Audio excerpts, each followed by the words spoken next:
Hi, everyone. I cannot believe we're finally doing this. And I'm so excited. So excited, in fact, that I have totally forgotten to introduce myself. So before we formally actually begin, let's get our introductions out of the way. I'm Lucy, your host. You're listening to Sickle Talk, and let's talk about sickle cell.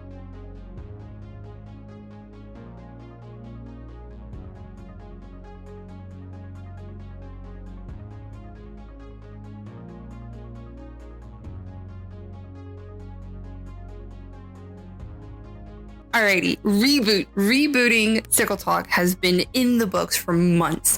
And to be finally sitting down and recording, I have no words to describe how I feel about being able to be back in this chair and sitting down and recording and doing all of this again. The format of Sickle Talk has been restructured to fit a post-pandemic world. Originally, Sickle Talk were videos that talked about sickle cell anemia, upcoming events, spreading awareness, and how certain things were done. For the most part, Sickle Talk has remained like that. However, instead of videos to keep up with social distancing, we have opted for podcasting. And to be totally 100% honest, this works far better for scheduling purposes. This opens the door for so many more guests, and I am so excited to have more people on here and talk to you guys and just talk about sickle cell and just literally just being able to talk to you guys. Now, firstly, before we get too far into this episode, I wish to say that this episode is completely dedicated to our founders. In November of 2023, our last surviving founder, Dr. Edgar Jackson, sadly passed away at the age of 88. While I did not have the privilege nor honor of meeting Dr. Jackson, I have heard wonderful sentiments and memories from our executive director, Miss Ira Bragg Graham. Dr. Jackson was a true hero, dedicating his life to breaking down barriers and opening doors for those who are often overlooked. He penned over a dozen articles on medical and community health topics, ranging from hypertension to sickle cell anemia. His mission was to transform how physicians viewed patients with sickle cell disease, and he worked tirelessly to achieve that goal.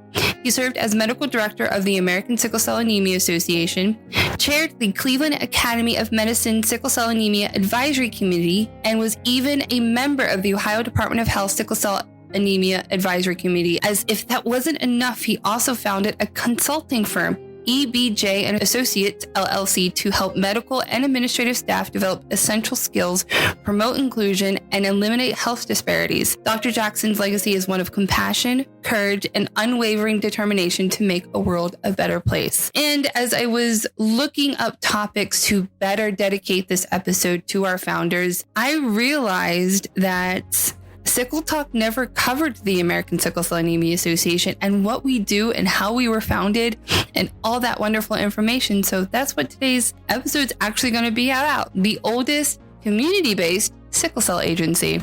The American Sickle Cell Anemia Association was founded by 7 individuals: Dr. John Lewis, Dr. Edgar B. Jackson, Dr. Harold Ford, Dr. Clifton Turner, Dr. George Jackson, Dr. Lewis Wright, and Miss Anita Polk, who was obtaining her PhD at the time the ASCAA was founded in July of 1971. ASCAA was founded by all these wonderful founders I just mentioned because of the 1970 mortality and morbidity rate in the African American Black community here in Ohio. Now, what is mortality and morbidity rates, and why was that important to the founding of the American Sickle Cell Anemia Association, and why is it actually still important today? Let's break that down. Morbidity is when someone has a specific illness or condition. Now, in our case, morbidity would be sickle cell anemia.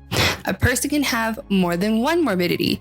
This would be called a comorbidity. In the case of sickle cell anemia, comorbidities could include crises, strokes, acute chest syndrome, or ACS, and a few other complications. Mortality is the number of deaths because of a specific illness or condition. All of this information is still used today to help organizations such as us track the number of those born with sickle cell anemia in our region and make sure that those within this community have access to doctors, physicians, counselors, social workers, and community health workers for resources and more. Now, back in the 70s, how the screening process was done was a little different than what it's commonly used and seen today. Initially, the screening process was done with something called a sickle dex. Today, it's commonly known as a hemoglobin solubility test, the easiest way to think of this test is to think of it as a rapid test. Unfortunately, Sickledex wouldn't let them know what type of sickle cell anemia a person had, so further testing would be needed. Thanks to the Health Resources and Service Administration, or HRSA, the ASCAA was funded so that more comprehensive diagnostic testing could be done. Now, some history. Dr. Robert Guthrie in New York introduced a screening for newborns.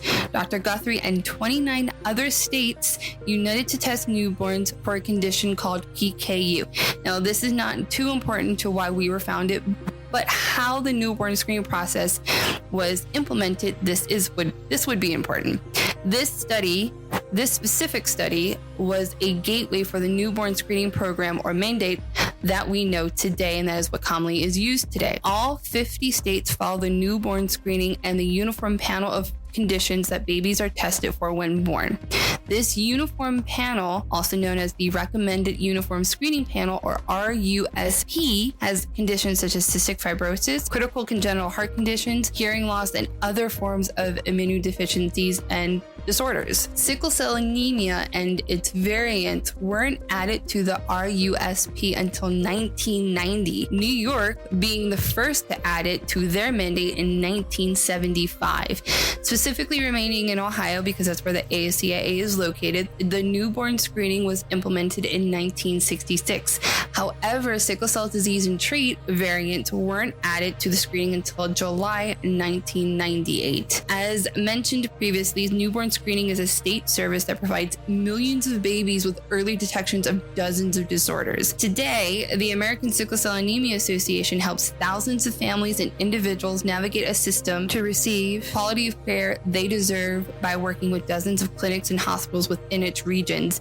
Even then, we filter through dozens of inquiries for education and assistance domestically and internationally. The ASCAA, since its inception, continues to offer education, counseling, outreach programs, and supportive services at no cost. Sickle Talk, what you're listening to right now, is just one of the programs that the ASCAA has to offer.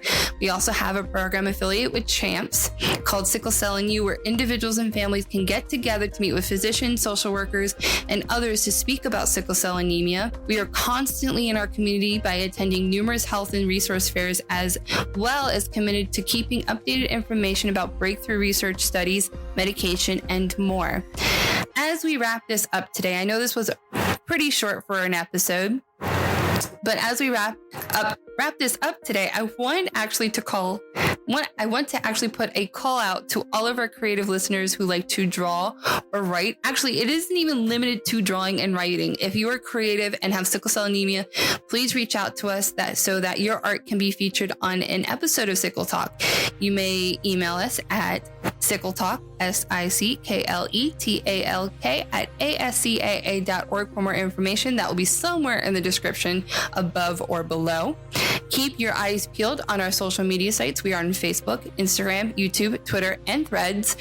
Podcasts will be released monthly, and I'm super excited about our guests that will be coming on here, such as the sickle cell team at Cleveland Clinic, which includes Dr. Robbie Hanna and his esteemed team of people. Tune into wherever you listen to your podcast regularly.